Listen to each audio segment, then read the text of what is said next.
it's time to sit back and relax with your favorite drink. And listen.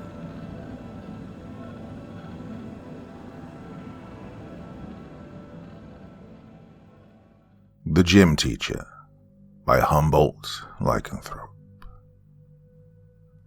Danny Thompson had always hated gym class, but more than anything he hated his gym teacher, Mr. Kirby. All that Danny wanted to do was get home to his computer so he could look at the live streaming video of the corpse he'd found in the woods. Instead, he was being forced to run the mile. It was an unseasonably hot October day, the mercury stretching up over the 80s and into 90. And Mr. Kirby had decided to finish his 11 o'clock class by having the boys run the mile. And now, at 11:45, all the others were finished, just milling around waiting for Danny. Well, Danny struggled around the track, his sneakers beating against the hot asphalt. His thighs burned, chaff from the coarse texture of the gym shorts that were too big for him and always threatening to fall down. Sweat stung his eyes and lacquered his nose so that his glasses slid down his face. The air felt like fire in his lungs as he panted and fought for breath. Yet he smiled, for in his mind all he could see was that beautiful blonde girl lying there dead in the duff of the redwood forest, the curve of her hips and the tilt of her breasts, the black mound of hair in the triangular space where her legs met, pale, cerulean blue, and perfect in every way. Oh, besides her torn-out throat and missing arm. "Hustle, hustle, and hold your head up when you run," Mr. Kirby shouted at Danny as he came loping around the bend, pushing his glasses back up his nose. "Put some hustle into it," Mr. Kirby barked, clapping his baseball mitt-sized hands together before lifting that awful whistle to his thick lips and giving 3 curt, shrill shrieks that never failed to make Danny shudder. Mr. Kirby was a massive man, with arms like tree trunks and a giant head he kept shaved bald and gleaming. That huge head of his sat atop his shoulders like an unsteady boulder atop a mountain, and he had the strange habit of snarling, his upper lip rising contemptuously up in an animal-like sneer, even when he was smiling, and he enunciated his speech with a fierce growl. "Put a little effort into it, Thompson," always referring to Danny by his last name, as if this were the military and he was a drill sergeant, the words ringing out with the menace of a guard dog's bark. Danny just glared silently back at him. To Danny, Mr. Kirby was just another in a long line of bullies that had taunted him his whole life. Danny had always been smaller than the other boys his age, and myopic, having to endure the wearing of thick glasses, as well as the taunts that ensued from them, 4 eyes, bug eyes, bubbles, oh boy, from the 3rd grade onwards.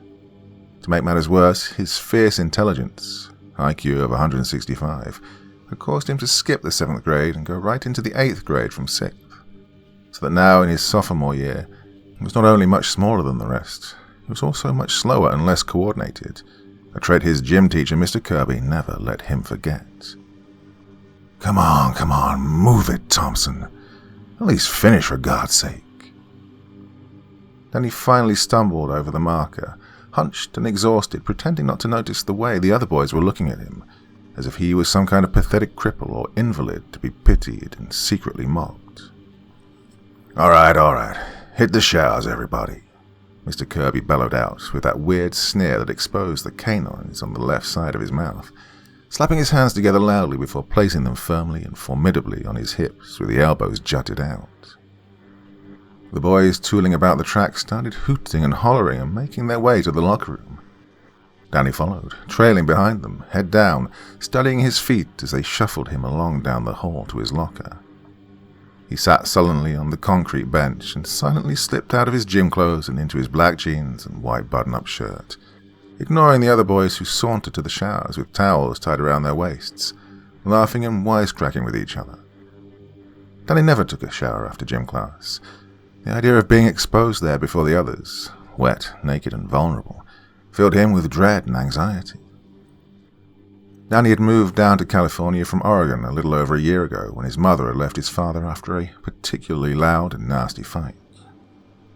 The neighbors had called the cops, and Danny had watched as, in the swirl of the red and blue spinning lights, the police had led his father away in handcuffs.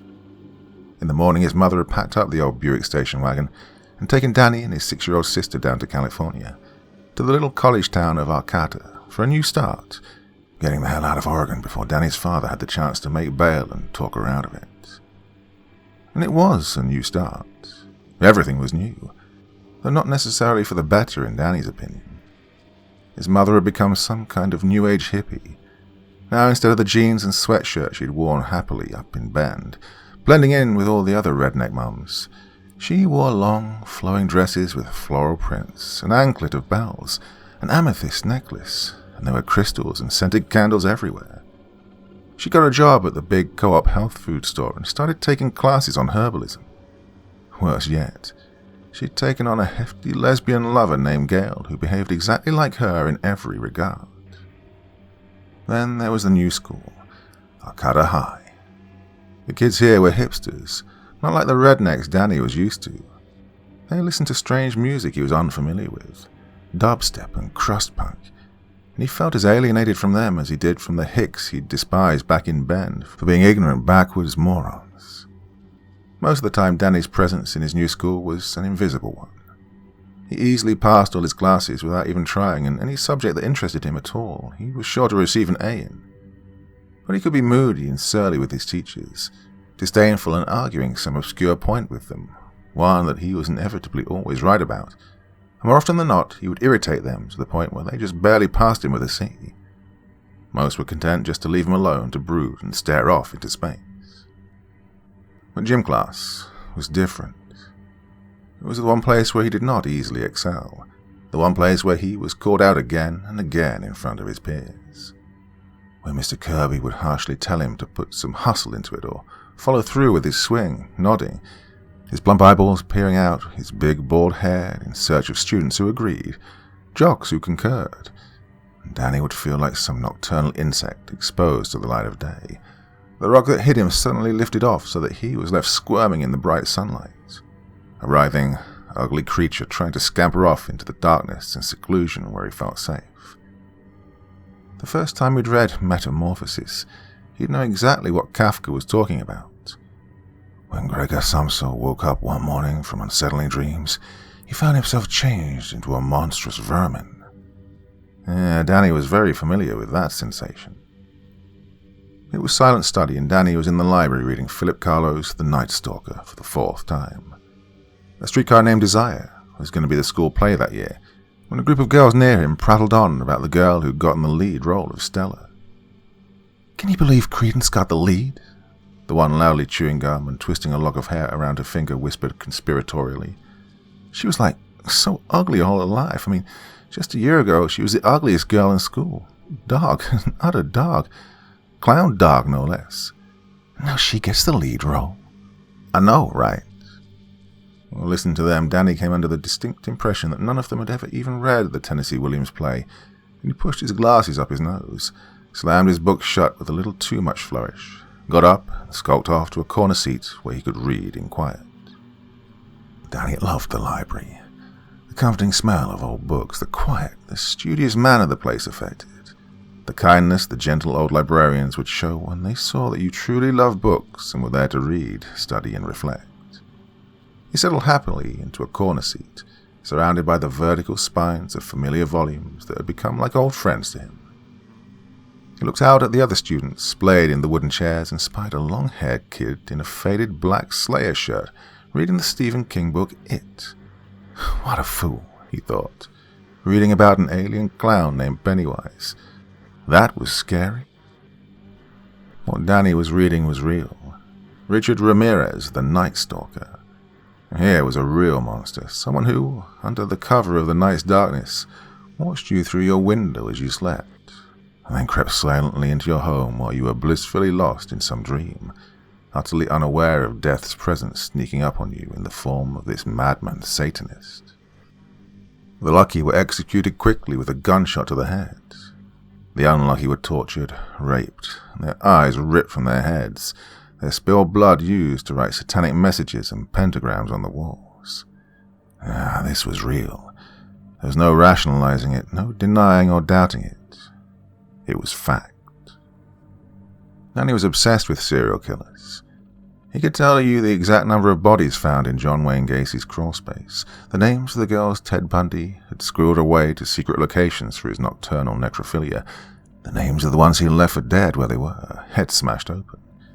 He could tell you what bones Ed Gein used to fashion into lamps, the various means of torture the hillside stranglers used on their victims, the date of Albert Fish's birth and the date of his execution. He devoured true crime books, the more heinous and grisly the better. His room was littered with stacks of them. The best, like Anne Rule's The Stranger Beside Me and Robert Graysmith's Zodiac, he'd read so many times he could quote passages from them verbatim. It was his grandmother who'd sparked his interest in true crime, and her death that had fueled his compulsion, for he'd inherited all of her books. The death of his grandmother, his mother's mother, was a terrible blow. He'd been very close to her, to the point where she was almost a second mother to him. His mother would have a fight with his dad and dump him off on his grandmother, or his mother would be making up with his dad and dump him off with his grandmother. Granny Galloway was the one who took him to the mall and bought him clothes to wear, games for his Wii, notebooks and pencils for school. She was the one who fostered his love of reading. It was her copy of In Cold Blood, sitting forlornly and dust-covered on a shelf, that started his whole true crime obsession. When Danny brought the hardcover book with its black paper cover to his grandmother, who was slouched over an Agatha Christie book in her love seat, her wizened face grew serious and she told him, Truman Capote. Well, Danny, this is an important piece. It's the first true crime book, but also a work of literature. He nodded thoughtfully, pushed his glasses up his nose, sat down beside his grandmother, and began to read about the minds of ruthless killers. And he hadn't stopped since. When his grandmother was laid out, his sister was told she was too young to attend the wake. But Danny was deemed mature enough and, dressed in a somber navy blue suit that was too big for him and drooped over his shoulders, he was taken to the funeral home. His mother led him to a dimly lit back room that smelled of old wood and flowers with a faint whiff of Lysol. It was surreal. People were eating potato salad off of paper plates with plastic forks and laughing like it was a picnic. Older, grey-haired people he didn't recognize kept coming up to him and hugging him and shaking his hand, telling him how much he'd grown and how mature he looked, his suit hanging off of him so that he felt like a midget. His uncles, his mother's two older brothers, were there, passing a flask back and forth and talking too loudly about old girlfriends and their raucous childhood. When they tried to pass the flask to Danny, his mother scolded them, "Don't you dare," and pulled Danny away. And there, at the front of the hall, on what appeared to Danny to be some kind of tiny stage or altar, was his grandmother, lying serenely in a half-closed coffin, her face and hands bared but her lower half covered in cold steel. People wandered up to the casket and whispered to her as if she could hear them, and he was surprised by how they would touch and fondle her, squeezing her hand and kissing her cheek, caressing her face and tucking a lock of blue-grey hair behind her ear. His mother pushed him forward towards the casket. "Go on," she said. "Say goodbye. Say goodbye to Grandma." Face twisted in grief, and she dabbed a handkerchief to her eyes. Well, Danny stumbled forward, apprehensive and a little scared. He stood up to the casket and stared down at his grandmother. She had on too much makeup, and it was smeared and smudged from where the mourners had pressed their lips against her and run their fingers over her face. Staring down at the lifeless corpse of this woman who had meant so much to him changed him in some undefinable way that he couldn't explain. It was his grandmother whom he loved and adored, yet it wasn't her at all, just a shell. He'd wanted to touch her, as the others did, but he was scared. Scared to touch this dead thing before him. He'd wanted to cry, as he felt was expected of him, but he found he could do nothing but turn, push his glasses up his nose, and shuffle back to his seat with his head bent down. And then that lonely summer, when with no school and no friends, he lounged about the house reading the trove of true crime books he'd salvaged from his grandmother's estate. It was during that hot, melancholy summer that he discovered the Charlie Manson family and masturbation. He found that black book with the dripping blood letters in a battered cardboard box his mother hadn't gotten around to take into the thrift store. And lying in bed that night with a flashlight and that musty, dog-eared copy of Helter Skelter that had once belonged to his grandmother, the covers pulled up over his head, He read about the family's acid-fueled sex orgies, flipping back and forth from photos of those lost hippie girls to descriptions of the fornication and violence. He found his right hand, as his left clasped the book in a death grip, slipping down between his legs to stroke himself. "Well, in love there is no wrong," the family had preached. The pale moonlight streamed through his bedroom window to coat his huddled, blanket-covered form in silver. He gazed down at a small black-and-white photo of the beautiful Ruth Ann Morehouse in overalls with an X carved into her forehead. Moaning quietly, he shuddered and came to climax for the first time. He shut his eyes and lay back against his pillow, vertiginous visions of wild-eyed and raven-haired Susan Atkins licking the blood off the knife she'd used to kill Sharon Tate, circling around his head as his hot, wet seed grew cold and stiff against his belly. And that night he dreamed of hippie girls with X's carved into their heads. They were having sex, fucking and sucking and licking and grinning, with each other, and with Danny very hard. And his grandmother was laid out there in her coffin in the center of this massive orgy. Part 2. The day he found the dead girl laying by that copse of alder had started out as a bad day. The night before, he'd gotten into a wicked fight with his mother, and in the morning she told him there were going to be severe repercussions. Danny didn't know what that meant exactly, and he suspected, correctly, that she didn't either. But he was worried she'd take away some of his internet time. The incident, as Danny's mother had called it, had happened at dinner. His mother's partner Gail was there, a big woman in what was basically a muumuu, baking tofu. Oh, Danny hated tofu. Steaming kale. The only thing Danny hated worse than tofu was kale, and spouting off non-stop about positive energy vibrations. Now, this kale was grown on a biodynamic farm, which means the seeds were planted on the new moon, and it was harvested on the new moon, soaking up the natural vibrations and rhythms of Gaia, our Earth Mother, she said as she laid dishes laden with steaming food before each of them. His mother nodded along with everything Gail said, whispering, "Blessed be," when Gail set her food down in front of her. Danny looked down at his plate with disgust and just ignored her hippie dribble. But what he couldn't ignore was his sister. How she was just eating this perfect New Age family bullshit up. Melissa was just so damn happy, like she didn't realize how far from home they were, how alien this house and town were. As if she didn't realize that they would barely ever see their father again, or that their mother had turned into a hippie lesbian. She just sat there with a stupid grin and started talking to Gail about birthday parties, bouncing her head back and forth as her pigtails jiggled up and down. "So Allison's having an ice cream cake and a sleepover. Jenny's mom says a sleepover is too much, but she's going to have a clown and a magician. Of course, I was invited to both parties, but Karen wasn't. Oh, Jenny hates Karen." Danny sullenly pushed a hunk of tofu through a muddy puddle of Thai peanut sauce, running up the green lump of kale and back, his elbow resting on the table, his chin perched on his fist. When Melissa finally stopped her diatribe on the various birthday parties in the neighborhood, he turned to her, pushed his glasses up his nose, and said, "Well, that's very interesting. What with the ice cream cake and all. However, I was wondering, just how do you and your friends deal with the fact that we're all going to die? Do you have your little parties just to try and ignore it? Some festive occasion to take the impending fate of the grave off your mind? Or has it never crossed your pea-sized little brain that one day you'll be dead?" "Danny!" his mother shouted, slamming her fork down. "Stop that!" Gail blurted out a quick giggle and then covered her grin with a napkin. "What?" Danny shouted. "It's the truth. Grandma's dead, and the odds are, mathematically, you're going to die next, Mom." He then turned his head to gaze at his sister, dramatically pushed his glasses up his nose, and, squinting his eyes, murmured with a low, quiet voice, "And then you, Melissa." Melissa's big eyes filled with tears, and her lower lip began to quiver. "Mommy, you're not going to die, are you?"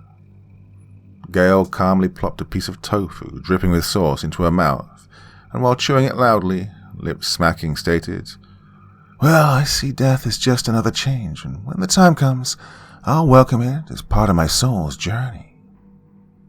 Melissa's eyes grew wider and wider, tears brimming until they began to flow down her cheeks. She then let out a terrible wail and shouted, "I don't want to die. I don't want Mommy to die."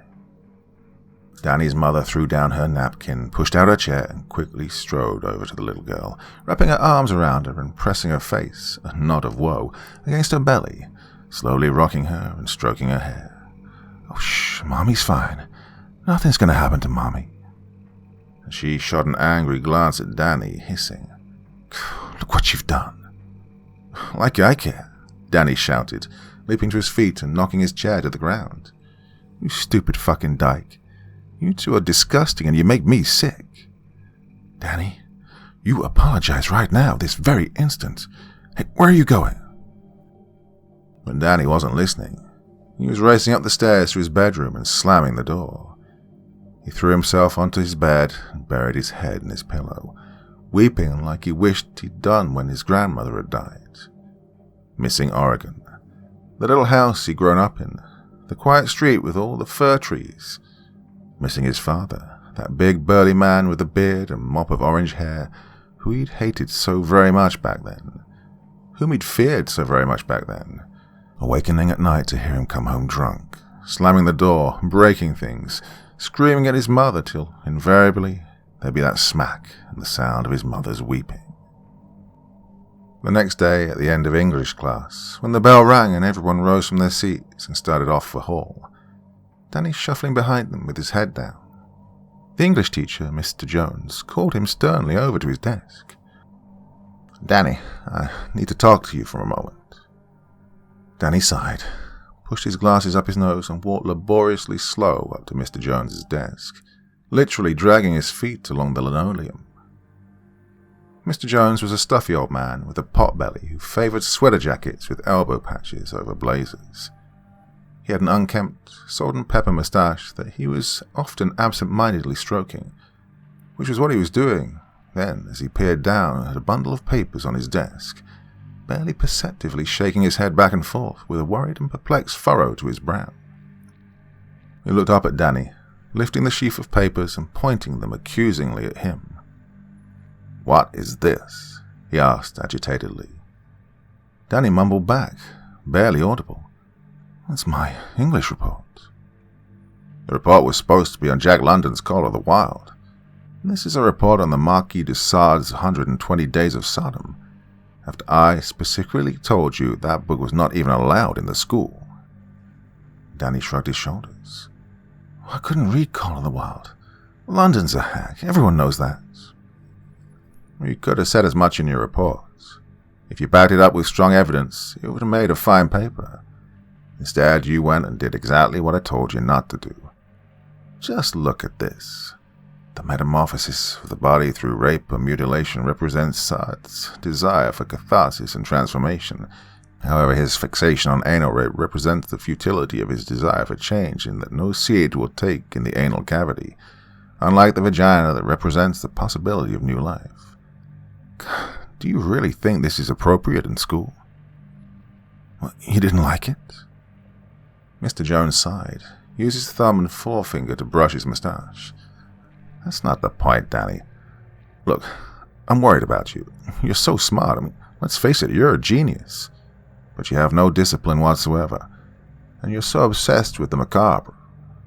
Do you ever even think about your future?"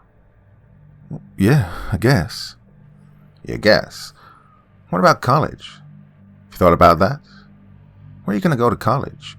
Who's going to take you if you don't get your grades up?" Danny shrugged again, picked at a spaghetti stain tarnishing the front of his shirt from lunch. "Are you going to fail me?" "Honestly, I don't know what I'm going to do with you, but I'm going to have a conference with your mother. I've already had a discussion with Principal Steiner about it and contacted your mother. We've set a date for next week." "Oh, fucking great." "What did you say to me?" "Nothing." "Look, Danny, I'm just going to pretend I didn't hear that, okay? But I'm going to expect a change in your attitude." "Yes, sir." Good. That's more like it. Now go on and get to class before the bell rings. Danny purposely missed the bus after school that day. Not wanting to have to go back home and deal with his mother, he decided instead to cut through the woods of Redwood Park and spend the rest of the afternoon making his way up over Fickle Hill, so that he'd have to come out of the woods on the far upper end of his street and then leisurely stroll down to his house. The trail twisted and turned through the towering redwoods like a tattered brown ribbon laid on the forest floor, dotted with ferns and patches of poison oak growing crimson from the chilly fall mornings. The call of ravens echoed in the stillness of the forest. Spotting what looked like a meadow high up above an embankment to the north of him, Danny decided to veer off the trail and climb up to the spot. It appeared there was a huge vantage point up there where he could ascertain his place in the forest, maybe even see the cluster of houses that made up his neighborhood. So he started up, through a thicket of huckleberry, clawing his way up to the summit. When he finally reached the top, as he pulled himself over the lip of the ridge, he spied, laying on the edge of a small copse of alder, shimmering in a gleam of amber autumn sunlight, a pallid and milky image, the creamy naked body of a girl, lying perfectly poised, like a sleeping princess in a fairy tale. He scrambled over the edge, up the incline and to the top of the promontory, marveling and stunned at what lay before him. She was gorgeous, her waxen hue juxtaposed by the golden gleam of her blonde hair. Everything that had once been rosy and pink on her was now a sallow blue. Her lips, her cheeks, the nipples of her perky breasts. She was stiff with rigor mortis, but not rotten yet. She didn't smell bad at all. She was fresh. A fresh kill. Her neck was thrashed and ripped open so that he could see the blanched joints of her spine behind the ravaged muscle and tendons of her throat. But her face was immaculate. Her right arm was missing, leaving a gory stump. The way it had been torn off, savagely ripped and shredded, not with the surgical precision of a scalpel or hacksaw blade would have left, led him at first to believe perhaps the corpse had been mauled by animals. But no. The way she was positioned, laying there flat on her back with her other arm neatly folded over her belly, legs perfectly straight. She'd been placed like this and no animal had touched her. He glanced around. There was no sign of a struggle here, no bloodstains, and no trace of the girl's missing clothing. This was not the scene of the murder. This was a dump site. And if he knew anything about serial killers, he knew one thing. The killer would be back. You didn't just take a beautiful corpse up here to this out-of-the-way place, with an incredible view that allowed you to see anyone coming, pose the body just so, and not expect to come back. He would be back. Of that Danny was sure. And Danny wanted one thing. To see it. To watch. To watch him come back and see what he did to this gorgeous corpse. Well, the guy working at the security store was a jerk. Upon entering the store, Danny had marveled at the plethora of interesting merchandise. All around him were gleaming glass cases filled with knives, bear mace, tasers, waterproof bags, and high-tech surveillance gear of all types. Danny wandered up to the counter, where a bored-looking salesman, early 20s, fluff of auburn hair and freckles, thumbed through a gamer magazine. "What do you want, kid?" the salesman asked. "Well, I'm going to need a Raptor Wi-Fi network security system with a high-gain Yagi antenna and an Omni mast antenna, but I was wondering, do I have to use the standard bullet camera with this system, or could I substitute a Pilot covert or a Fukijam F1361? The guy behind the counter just stared blankly at him and muttered, "Aren't you supposed to be at school or something?" Well, Danny was supposed to be in school. He was skipping silent study, and he hoped upon hope no one would notice. He didn't have time to play these games. He pushed his glasses up his nose, placed his hands firmly on the counter, and looked the guy in the eyes. Are the Filink or the Fujicam compatible with the Raptor Wi-Fi system or not? The salesman yawned, turned a page of his magazine and asked, "What are you trying to do, capture Bigfoot?" "Well, something like that." Now, are they compatible or not? You got the money for this, kid? Yes, I do. He'd been saving his money since he was 6 years old, every penny, and now he had all of it on him, nearly $2,000. The guy flipped his magazine shut, stood up, and said, "All right, kid, let's get you a system." When it was all run through the cash register, totaled, and tax was applied, Danny was $6 short. "Come on," he pleaded with the guy. "Credit me $6. I'll swear I'll be back with it." The clerk just shook his head and opened his magazine back up. "No can do, amigo." "How about this watch, then?" Danny offered. His dad had given him that watch, one of the only things he'd ever given him. It was a cheap Casio with a calculator, not worth much more than $6 used, but it meant the world to Danny. That watch ain't worth $6. It is too. It's got a calculator." Danny pulled it off his wrist and thrust it at the guy, who took it in his hands and gave it a curt once-over. Tell you the truth, I kind of need a calculator watch. I have a lot of calculations to do when I'm programming. Hey, tell you what, give me the watch for $6. You want it back, give me 20 later. Deal? Danny beamed. Deal. Setting up the high-gain antenna, way up in a big Douglas fir tree on the periphery of the bough where the dead girl lay, Danny heard footsteps crunching in the leaves behind and below him. He froze, straddling the tree, his heart pounding in his chest. Was it the killer returned?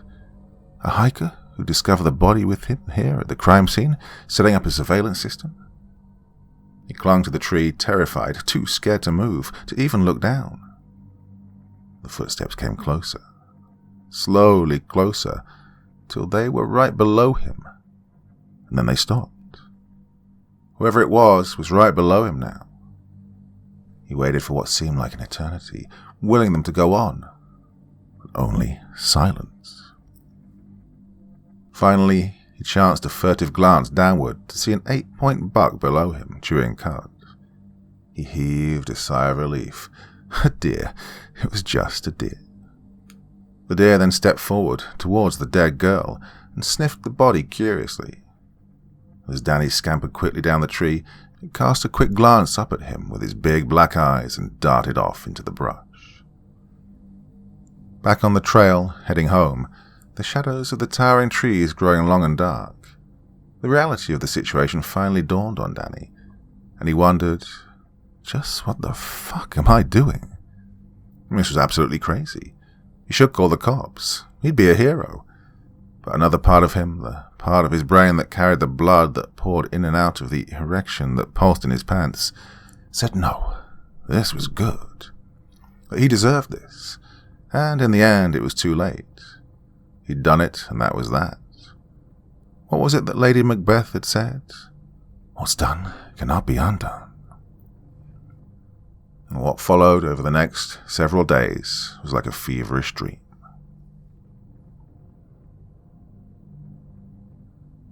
Part 3.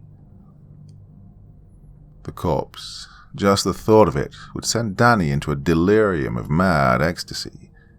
He'd go to his computer and view the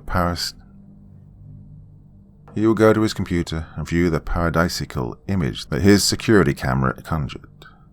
He would study the body with the eye of an art scholar. How she changed, growing plump in the belly as gas bloated her, the skin around her left eye began to wrinkle and shrivel, so that the eye stood out as a round orb, and the white of her skull began to show at the edges. He would stare at those video images and stroke himself, impossibly hard. Danny was high, endorphins exploding in his mind and bloodstream like fireworks, as high as any junkie or speed freak ever was. Mouth dry, skin sensitive and prickly, itchy, his eyes not focusing right, dilating independently as if he had a concussion, and he'd grown a nasty nervous tic that spread over his face, making his whole right side contort and twitch, and then grow numb and palsy. Images of death and necrophilia played through his head non-stop, sleeping, waking, eating, studying. He'd read pages of a book and realize he hadn't taken any notice at all to what the words were, lost in fantasies of dismemberment and carnage. He found himself giggling uncontrollably at odd and inappropriate times, hunched with a shuffling gait as if he suffered from some strange spinal disorder. His little sister told him, "You look different. You're not the same." His old surly self would have lashed out defensively, but the new him just laughed wickedly and nodded. There was no denying it. But then, he began to worry. Days went by and not a thing. Was the killer coming back? Had he been wrong? It was only going to be so long before someone found her. A hiker, a troop of Boy Scouts. This had happened at a drainage ditch down in Eureka not that long ago. But then one day, like a revelation, as he stared at the live feed, he noticed a shadow on the periphery of the frame. It darted in and out, spectral. He squinted, pushing his glasses up his nose, making sure it wasn't a breeze blowing the branches of the trees. But no, it was definitely the silhouette of a man. Then a figure stepped furtively into the frame, nervously glancing its gargantuan head back and forth. Danny gaped at the screen, his mouth hanging open in astonishment. No way! It was Mr. Kirby, the gym teacher. Danny began to giggle and then to laugh, loud bellicose guffaws pouring out of him. Mr. fucking Kirby was the psycho killer. Holy shit! Danny licked his lips and pushed his glasses up his nose. This was it. This was what he'd been waiting for, what all the money and risk and preparation had been leading to. He could feel his pulse quicken and his heartbeat begin to pound. He studied the screen with eager anticipation. He watched as Mr. Kirby glanced about and seemed to ascertain that no one was around. He watched as Mr. Kirby knelt down to the ground beside the dead girl and tenderly lifted her head in his massive mitt of a hand, her long blonde hair trailing down between his fingers. He watched as Mr. Kirby reached into the pocket of his sweatpants and retrieved something oblong and cylindrical, toying with it for a moment before bringing it to the dead girl's lips. Danny focused intently on the screen. Lipstick. It was lipstick. He was spreading lipstick on the girl's lips. Placing the lid back on and secreting the lipstick back in his pocket, Mr. Kirby then tenderly cradled her by the back of the neck and brought her ashen, azure face up to his, her vacant eyes staring blankly out into the forest, mouth gaping open, a lipstick-smeared crimson slash. He began to kiss her tenderly about the face and mouth, one hand slipping down to cradle her breast. Mr. Kirby then began to strip. He took off his shoes. He pulled off his sweatshirt, then the t-shirt beneath it. He quickly and eagerly pushed his sweatpants down to his ankles and stepped out of them, his erection rising up from him like the thick branch of an oak stretching away from its trunk. He turned the pale body over and laid her on her belly. He took her hips in his hands, his thick sausage-like fingers gripping her just below the waist, and hoisted her rear up so that her ass was in the air and pointing right at the camera. He spread her buttocks and peered into her. In the shadows, something wiggled. He took his forefinger and dug into her cavity, pulling out a fingerful of little white, writhing maggots. As he flicked the maggots aside and inserted his finger back into her, digging it in with a twisting motion and then pulling out another squirming mass of maggots, Danny felt sick. The room began to slowly rotate and his guts clenched. His eyes watered and his mouth filled with coppery-tasting drool. Seeing this was much different than reading about it, and he felt the urge to vomit.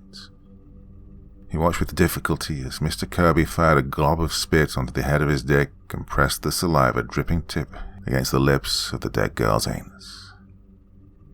He watched as Mr. Kirby tilted his head back, eyes clenched in ecstasy, his upper lip beginning to curl in that strange sneer. and that weird snarl of his lips exposing sharp teeth. He watched as Mr. Kirby began to violently pump his hips against her, so that her face was sent forward into the earth with spasmodic jerks, her chin and nose digging down into the duff, her mouth filling with dirt, wide-open eyes now caked in filth. Danny's stomach then heaved violently. He was definitely going to be sick. Pushing himself away from his desk, he ran to the bathroom and retched into the toilet, eyes dripping water, a cool sheen of sweat breaking out over him as his half-digested lunch spilled into the toilet bowl. There, kneeling on the fluffy bath mat, forehead resting on the cool porcelain, struggling for breath, he wondered what the hell he'd been thinking, what he thought he would see. He'd risked so much, spent his life savings, for this disgusting and awful sight that only hurt his brain and turned his stomach. He wanted to cry. He wondered if he'd ever be able to forget that awful sight. The girl's thin white legs, her face pressed into the ground, Mr. Kirby's bulky, naked body thrusting against her. "Danny," his mother called up to him from downstairs. "You all right up there, honey?" "Fine, Mom." Jeez, he thought. The computer was still on, his door wide open. He rose shakily to his feet, taking off his glasses. He wiped his eyes with his sleeve, flushed the toilet, and darted back to his room. He pushed his glasses back onto his face and shut the door behind him, his mouth burning with the foul and acrid taste of vomit and bile. On the screen, Mr. Kirby was still pumping away. Danny grabbed the mouse to click the awful image off the screen, when something funny happened. Something appeared to go wrong with the screen. The focus was going all weird. Mr. Kirby's arms and back were going blurry.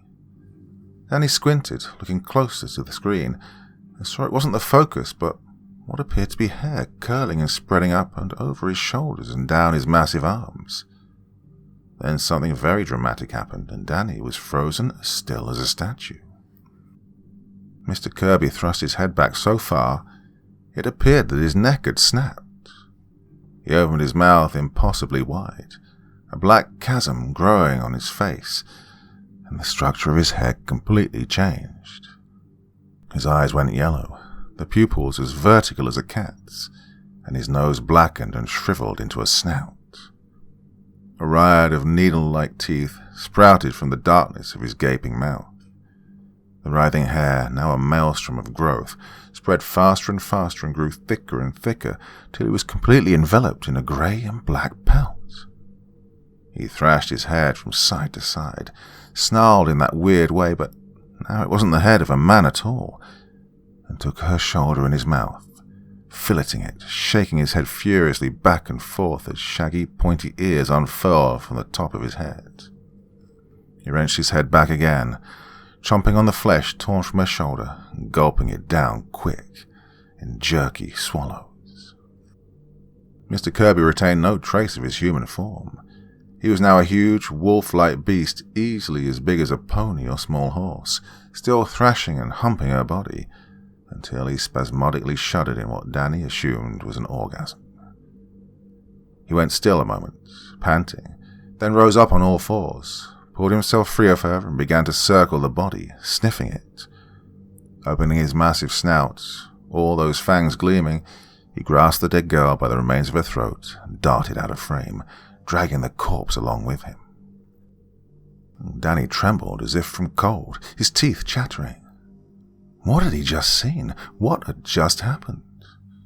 He wasn't sure, but he was scared, very scared. Scenarios raced through his mind. What should he do? Who could he tell? Should he go to the cops? Could he go to the cops? He had the video, but if he showed it to anyone, his dark secret would be exposed. Maybe he could leak it onto the internet, or give it to the cops anonymously. He'd need to be careful so that it wouldn't come back to him. He needed to think. An hour ticked by, and Danny sat there staring numbly at his computer, the patch of woods on the screen beginning to grow dark with dusk. Mr. Kirby's clothing lying there in the duff where he'd abandoned them. Then an image appeared. Mr. Kirby, naked, covered in dirt. He retrieved his sweatpants, sweatshirt and shoes. He put them on hastily and scrambled away, disappearing from the screen. God, this can't be real, Danny thought to himself. It can't be real. This has to be some kind of dream, some kind of nightmare. For 2 days, Danny feigned illness and convinced his mother not to send him to school. He lay in bed pondering what he was going to do, or sat before his computer watching the video over and over, searching the internet for information on werewolves. He found lots of folklore. He learned that both lycanthrope of the ancient Greeks and the Wendigo of North American native tribes were the products of cannibalism. He read about the Cajun rougarou of Louisiana, the Beast of Gévaudan incident in France in 1765. He studied the story of Peter Stump, the werewolf of Bedburg, Germany. For 25 years in the 1500s, Stump, who claimed the devil had given him the power to turn into a wolf, committed countless acts of murder and cannibalism, including eating his own son's brain. It seemed so relevant and important, but Danny couldn't find a context for it to help him with his own situation. There was nothing modern, nothing that didn't read as tongue-in-cheek or wasn't cheesy and badly written. Only one interesting tidbit. That of the Rostov Ripper, Andrei Chikatilo, was believed by many in Russia to have been a werewolf, but he could find nothing that pointed him in any direction to take, nothing that could help him in any way. Finally, on Halloween, his mother forced him to go back to school. He didn't want to. He was scared, very scared, terrified. To make matters worse, the camera wasn't working that morning. There was no way of knowing if it had malfunctioned, or if it had been discovered and dismantled. The batteries were supposed to last months. Had someone found the camera? A hiker? The cops? Mr. Kirby? Could it be traced back to him? He didn't know. He had paid cash for the system, run everything through a proxy so that nothing could be traced to his computer. Well, he didn't think so, and he desperately hoped not. At gym class that day, Mr. Kirby had them inside playing basketball. It was a dark day, the sky black with storm clouds and rain falling so thick and hard its reverberations on the roof were a cacophony that echoed through the gymnasium. The massive windows above the bleachers were streaked and sloshed with water, letting in only a tiny bit of grey, abysmal light. Danny was afraid to even look at Mr. Kirby. He just kept thinking of the way he'd savagely thrown his head back so that it appeared his neck had snapped before that snout sprouted from his face, full of sharp, glistening teeth. "Put some effort into it, Thompson," Mr. Kirby shouted at Danny. Danny lowered his eyes and ducked behind another player, hiding. It was a reflexive action. He couldn't help it and didn't even really know what he was doing. "Damn it, Thompson, what the hell are you doing? Get in my office right now. Come on, I want to talk to you." Danny's first reflex was to simply run, to hightail it right out of the large swinging doors and run as fast as he could. To where? He didn't know. Then a rational, inner part of him said, "Play it cool, play it cool." And he hesitantly went with Mr. Kirby to his office, a nagging voice in the back of his head asking, "Does he know?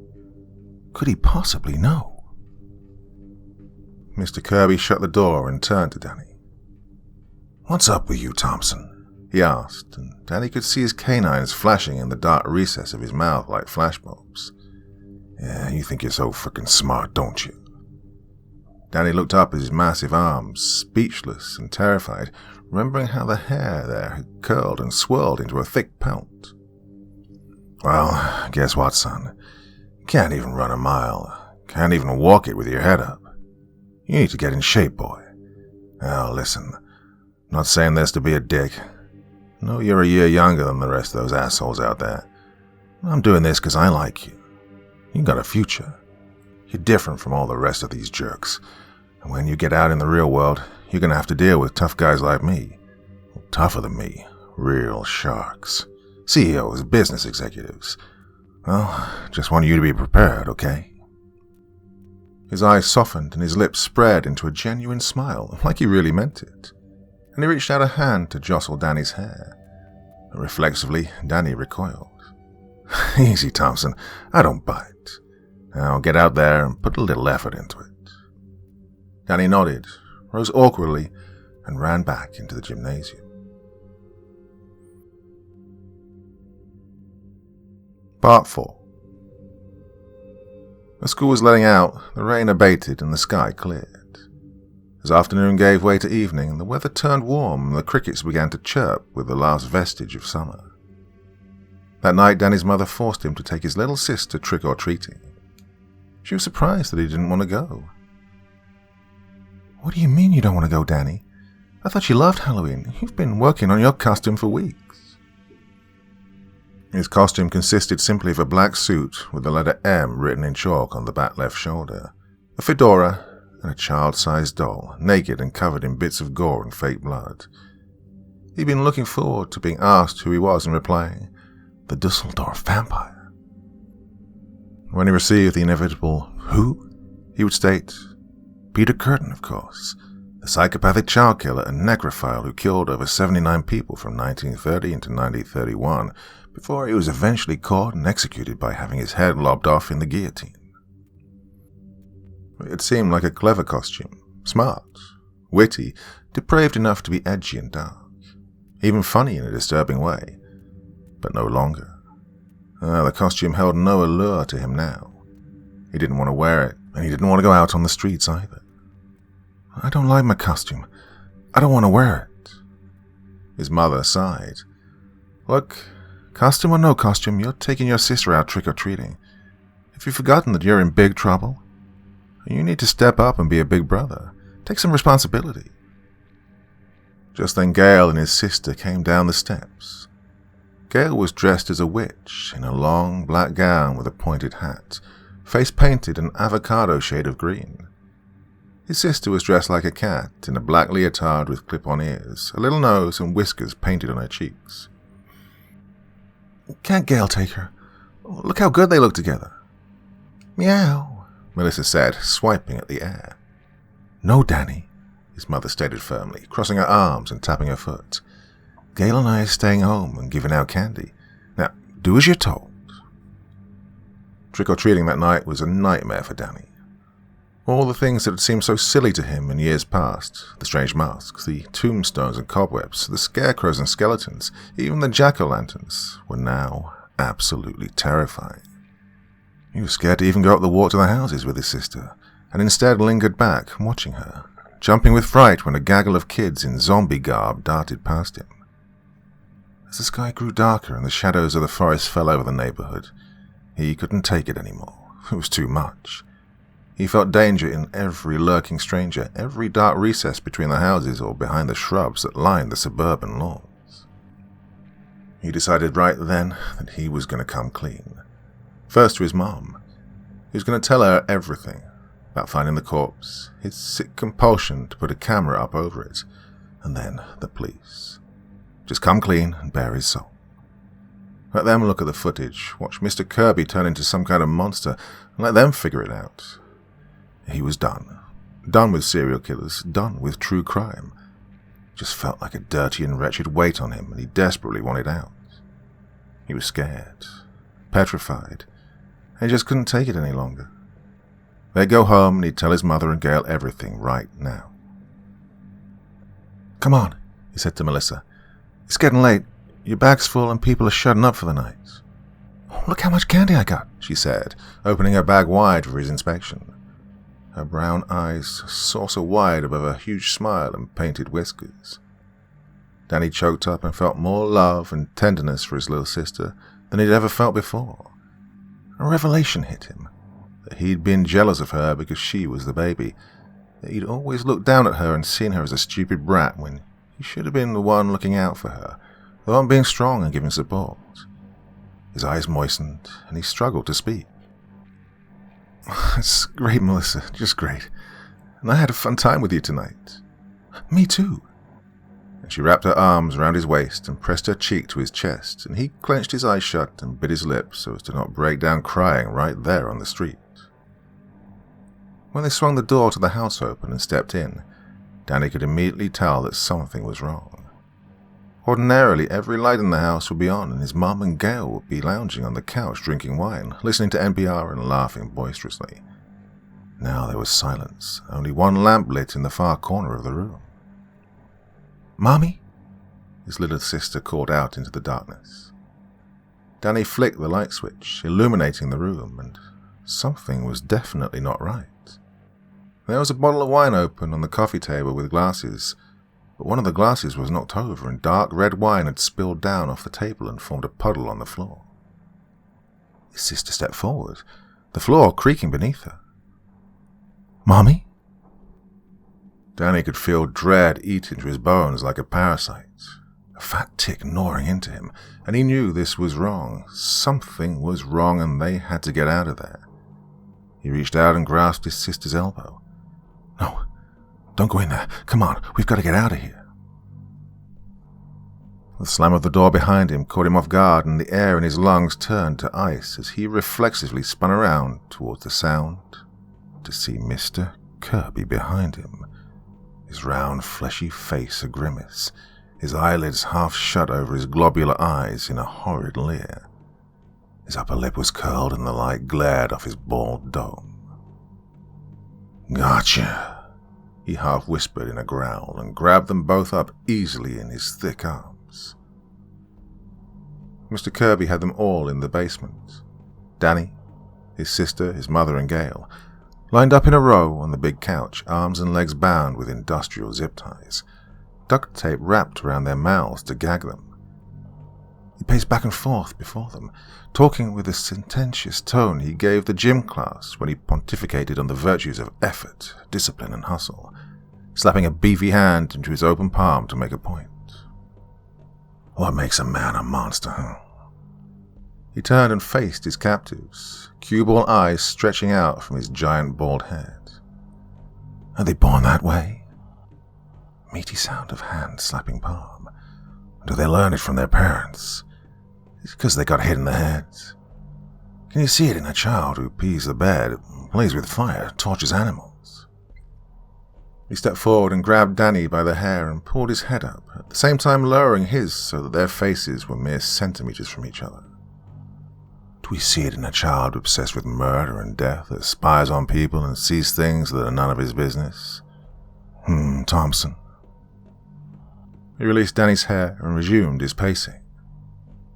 "Now, what is it that can lure a man into becoming a monster? That can unleash the animal, the beast within? For some it's greed, a selfish desire for more. For others it's power, the urge to dominate and control others. Now, these deadly sins have always appealed to me, been part of my makeup and character." He chuckled then, spun around to pace back the other way. "But more than anything else, what's always made me tick and given me access to my inner demon has always been sex, lust, the sirenic call of debauchement. Ever since I was a boy, the eroticism of intense, violent sex, of rape and necrophilia, has brought out the monster in me."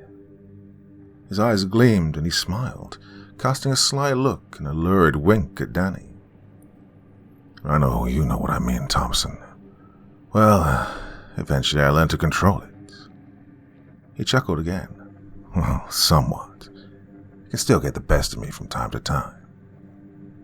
He slapped his hands together and rubbed them vigorously, licking his lips. "So, Danny, you wanted to know about monsters. Human monsters.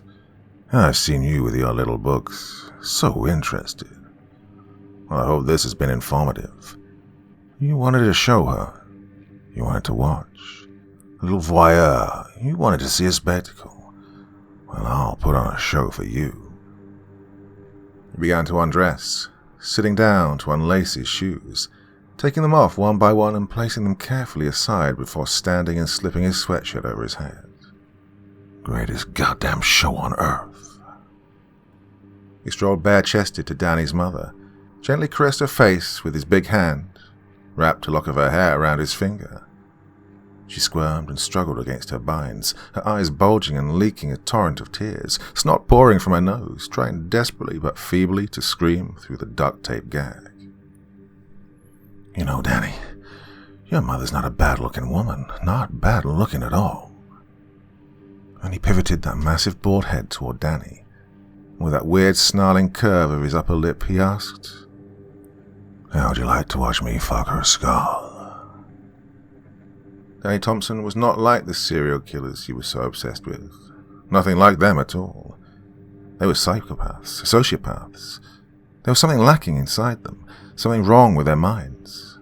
They had no feelings for other human beings, no empathy, no sympathy, and no remorse. They couldn't feel compassion or love or fear like a normal human being. And right then Danny felt many, many things. He felt love for his mother, a deep love for this woman who'd struggled to raise his sister and him, took them from Oregon to try and give them a new life. He felt remorse that he'd treated her so unkindly. He felt compassion for his little sister, a good girl, innocent and sweet, who deserved none of this. He felt empathy for Gail, a kind woman who'd been nothing but nice to Danny and made his mother feel wanted and loved. But more than anything, Danny felt fear. A deep, all-encompassing fear that emanated from his bones and viscera to prickle his skin, that terrified his mouth with a metallic, salty taste, that shook him to the core so that he twitched and trembled violently as he watched Mr. Kirby step out of his sweatpants, his massive erection bouncing, his eyes turning from blue to yellow and black as his gaping mouth filled with fangs and thick grey and brown hair began to sprout from his skin. "Hustle, hustle, hustle," Mr. Kirby shouted at his 11 o'clock class as they came jogging past him. It was November, but it was in the mid-60s and not raining, so he had the kids out on the track. Running taught them endurance, strength, and discipline. When he saw the two men in suits and ties come strolling across the soccer field towards him, he knew exactly who they were and why they were there. The death of the Thompson family was the talk of the town. "Stephen Kirby?" the taller one with the darker hair asked. "That'll be me. I'm Detective McClenny and this is Detective Stanler. Can we speak with you for a minute?" "Oh, certainly, gentlemen." Put his whistle to his lips and gave a long, protracted blast of shrill noise, accentuating it by clapping his massive hands together. All right. Locker room. Locker room, come on, let's go, everybody." The detectives grinned at each other. Standler leaned forward to whisper conspiratorially in McClenny's ear. "God, I always hated gym class."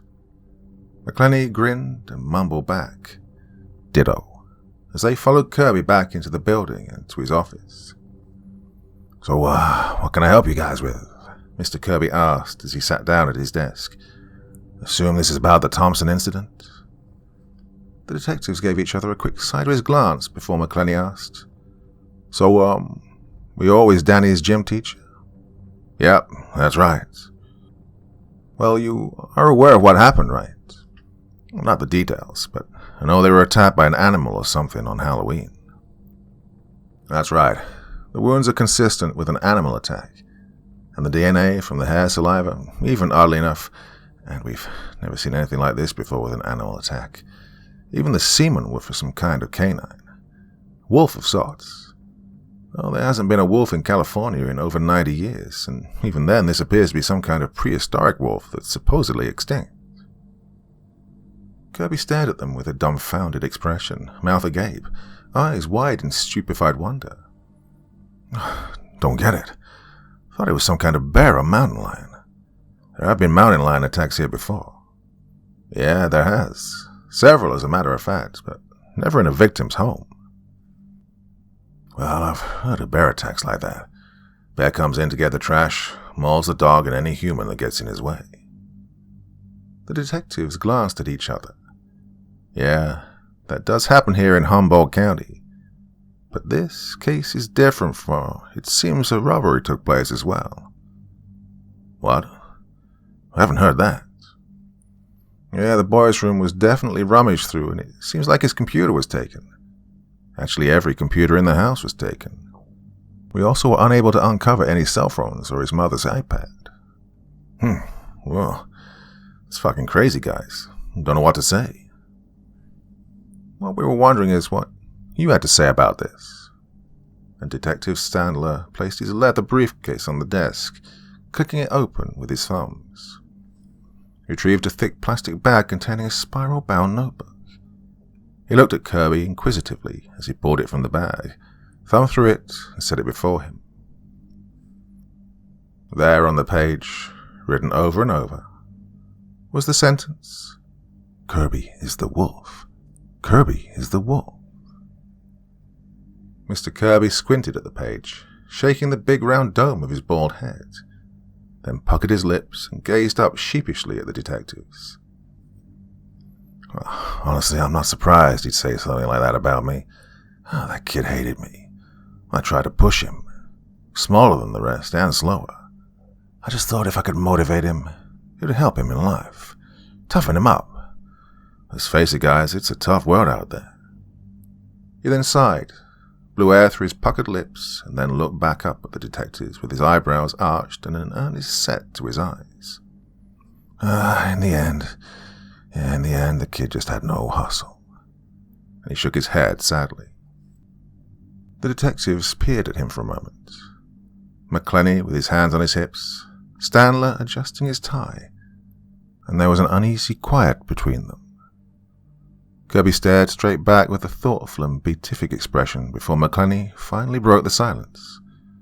"All right," he replied, laying his business card on the desk, while Stanler scooped up the notebook, placing it back in his briefcase. "Well, you just call us if you think of anything. Anything at all." "Will do, gentlemen," Kirby said, picking up the card and looking at it thoughtfully as the detectives turned from him and left the room. "Will do."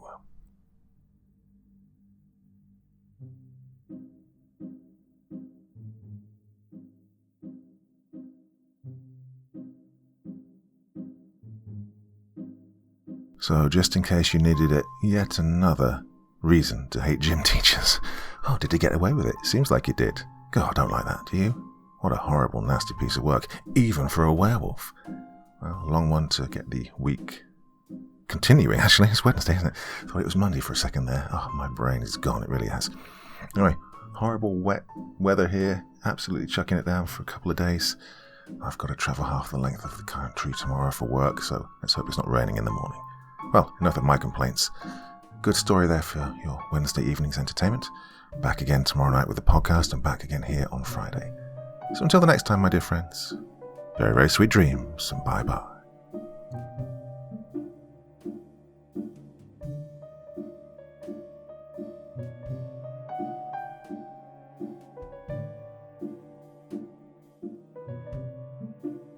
Thank you so much for taking the time to listen to this story today. Really means a lot to me and to the author of the story, of course. Well, if you want to know more about me, I'm pretty much everywhere on social media. You can find me on Facebook, Twitter, Instagram. You can download my music on SoundCloud. I've got a Patreon if you feel like. Throw me $1 or $2. Very much appreciated. And of course, on Reddit, I have a place where you can leave stories if you want me to read one that you've written. Well, hoping to see you all again very soon. Till then, sweet dreams and bye-bye.